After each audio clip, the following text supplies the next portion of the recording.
Hello guys, titingnan natin ang pag-ibig ng mga Gemini. Para to sa Gemini guys, okay?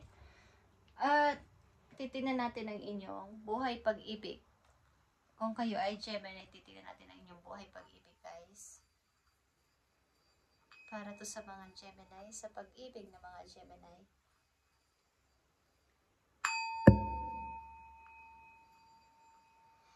Pag-ibig ng mga Gemini, ibigay mo ang tamang message sa kanila.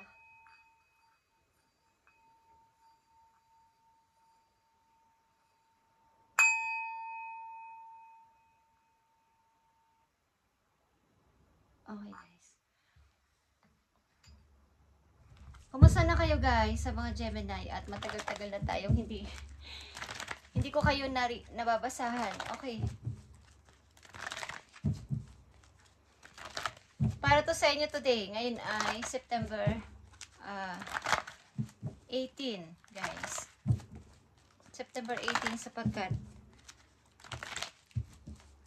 pag-aalas 12 na. Matagal kasi ma-upload to guys. Okay, at mahina ang wifi namin.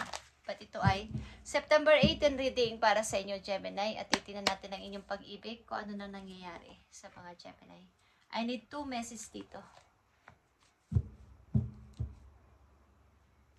Okay, meron ba kayong ex na dapat ninyong i-release?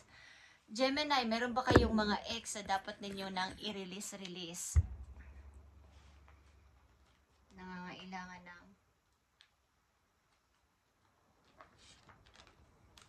pagre-release para mabalik ang inyong energy. Okay, dapat nyo nang i-release mo ng inyong ex. Kung may ex kayong dapat na iwanan na o kalimutan na talaga ng tuloy-tuloy. Okay, tingnan natin ito pag-ibig niyo. Gemini is for you today. September 18, 2025. Tignan natin ang mga message dito para sa inyo, guys. Okay, Gemini. Unang message, guys, sa mga Gemini sa kailang pag-ibig. Romantic feelings. Okay, your feelings are real and worth exploring. Something, kung kayo ay nasa pag-ibig o umiibig kayo sa kasalukuyan ninyo is, ang nararamdaman nyo na ito ay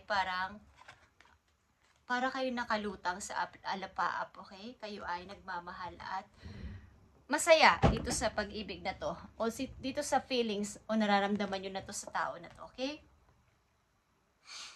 Gemini. Yeah. The Hangman is here at mayroon ditong 2 person, okay?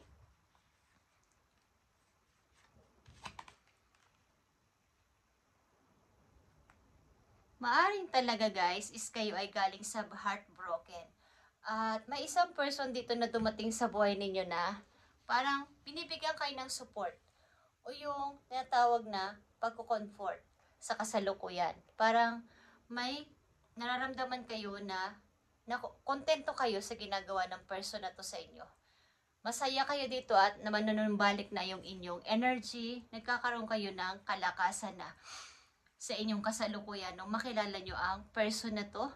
Okay? Parang nagbalik ang inyong sigla. Parang nagbalik yung gana ninyong mamuhay.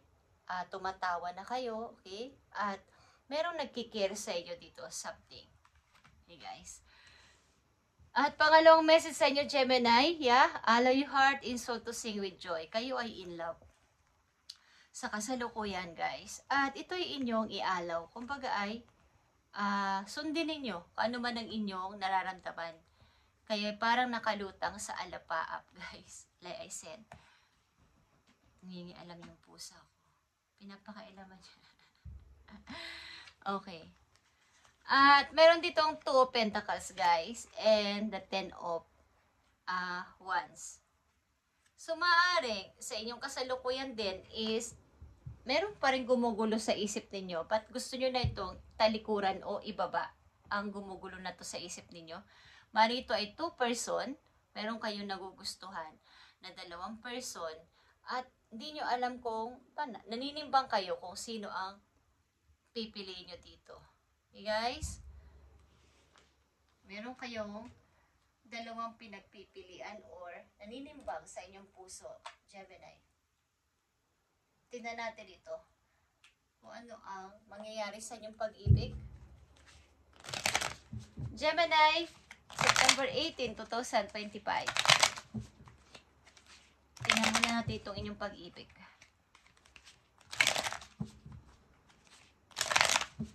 Sa kasalukuyan ninyo is, ano na nangyayari? Commitment is here.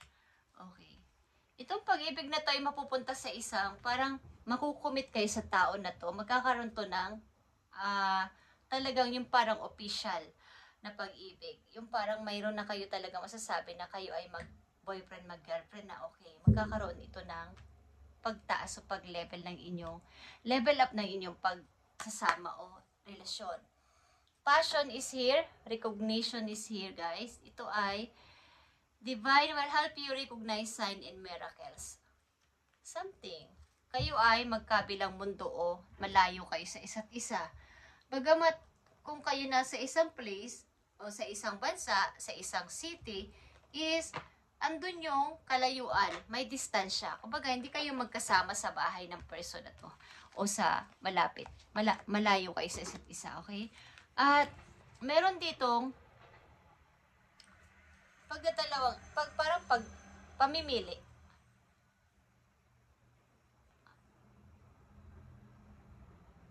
Meron din kayong gustong puntahan na person, guys. Meron kayong gustong puntahan na person na inyong napupusuan. Okay, sa mga Gemini.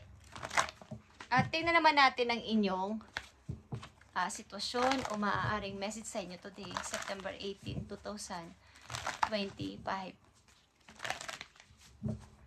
So, pag-ibig nyo, siguro kayo ay lutang sapagkat kayo ay in love or nagkakaroon ng feeling sa isang person. Pagamat meron kayong napupusuan din na iba, is meron ditong pagdadalawa o pamimili sa dalawa. Gemini, message for you.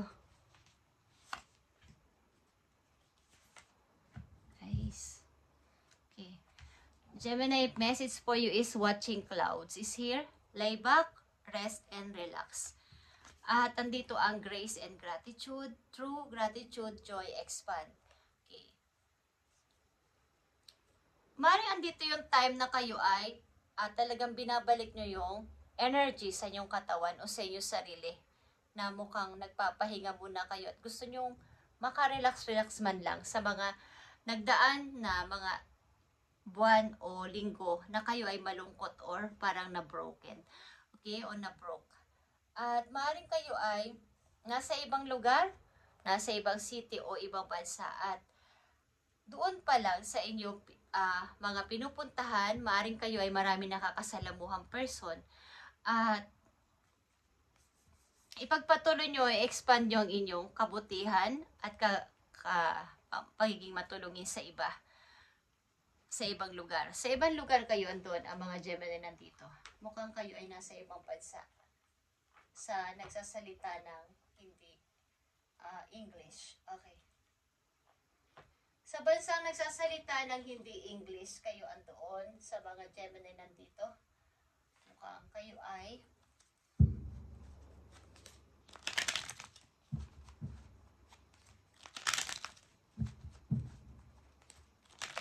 hinihikayat kayo na lalo nyo pang ipalaganap ang kabutihan at kabaitan sa lahat na inyong mga kasalamuha. Okay, Gemini. Tingnan natin tong inyong message today, September 18, 2025.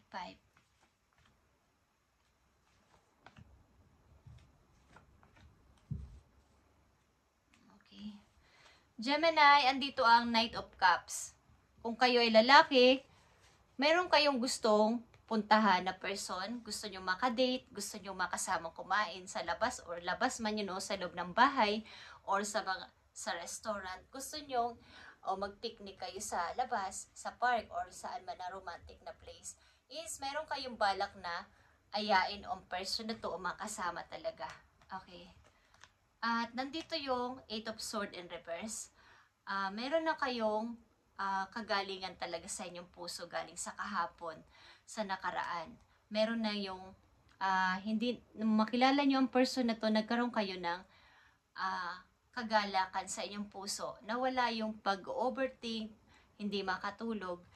At maring andito nga yung pag-juggling sa 2 person, guys, or meron kayong trabaho din na gustong pamilian o desisyonan na ito na ba talaga yung gusto kong trabaho ngayon, or mas may maganda pa bang dapat akong piliin na trabaho.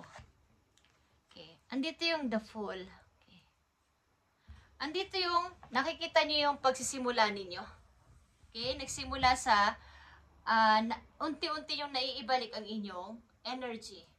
At maaaring may nakilala nga kayong bagong tao, bagong mahalin, at nagkaroon kayo ng pangarap na bumuulit ng magagandang alaala sa kasalukuyan. Okay, Gemini, mukhang kayo ay in love sa kasalukuyan. At nagkaroon kayo ng pag-asa, no? Makilala nyo ang person na to. Tingnan pa natin to mga message po yun. Gemini na nandito sa reading. Tingnan pa natin ang message po yun. September 18, 2025. September 18, 2025. Okay. Gemini, this is for you. Andito ang glitter or common stage starters shining. Okay. So, kayo ay unti-unti na talaga nakaka-move on at umaangat-angat na ulit sa buhay. Kumbaga, hindi na kayong dating lugmok at palagi nag-iisip. Okay, at minumulto ng kahapon. Nagkakaroon na talaga kayo ng kaliwanagan. At andito ang mountains. Okay, try to climb over this mountain. Kumbaga, itry nyo na umakyat pa doon sa ibabaw o sa taas ng mountain. Kumbaga, maging top kayo. Itry nyo kayo ay umangat ulit sa buhay. Sa mga Gemini nandito sa reading. At, andito ang Ring of Fire. Okay. Mukhang kayo ay nadidealing o dealing sa fire sign. Okay, or nag-uumapaw yung inyong desire na sana ako ay magkaroon ulit ng chance na magkaroon ulit ako ng bagong pasimula. Simula ngayon. Okay. Simula sa taon na to o simula sa araw na to. Magkaroon ulit ako ng makabangon muli. Okay, tignan natin ang inyong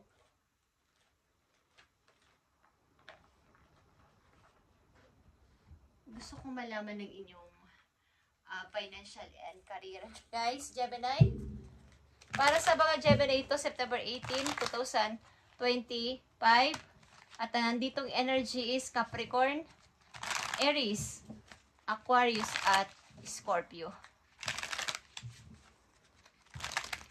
Okay, Gemini, tingnan natin. Mukhang dealing ba kayo sa Capricorn? Guys, tingnan natin ang message po you about sa inyong financial and career. Andito ang precarious. Okay, precarious is here. Your money is flowing in quickly. Only to live just as fast. Kumbaga, madali lang darating ang money na to sa buhay ninyo at kailangan nyo tong impukin o something na maging matalino sa paghawak ng pera. You've experienced many financial high and lows. Sapagkat sa inyong kasalukuyan, maybe meron kayong naranasan na high and lows. Bababa, tataas ang inyong money. So, ang pera siguro dumarating sa inyo ay mabilis lang dumating pero parang ang bilis lang din mawala.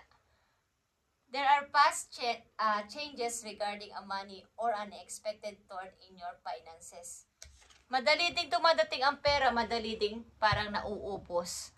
So, nandito yung pag-iisip-isip kung paano kayo magmamanage ng inyong kinikita o darating o dumarating na money. Okay.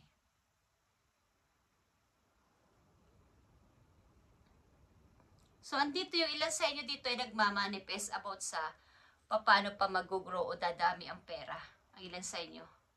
Okay? Call on your spirit guides and angels for assistance during this time. Kung kayo ay nagre-ritual about sa pagmamanifest ng inyong money, is i-call ninyo ang inyong mga guidance dun sa heaven at para kayo ay i-guide at bigyan ng presence nila na i-guide ang inyong minamanifest na yan. Okay, kung kayo ay nagre-ritual ng about sa money o nagmamanifest about sa money. Okay, Gemini? Something na ilan sa inyo naniniwala sa mga nung klaseng pamamaraan, but hindi naman yun masama, guys. The more ng inyong intention ay mabuti. Last message for you, ito man ay paalala or mensaheng mahalaga sa iyo. Gemini, September 18, 2025. But kayo ay umiibig sa kasalukuyan. Bagong pag-ibig ito. Guys. Okay, sa inyong message, andito ang cut down. Okay? Kayo nga ay nagkaroon ng separation. At maaaring ito ay silent treatment.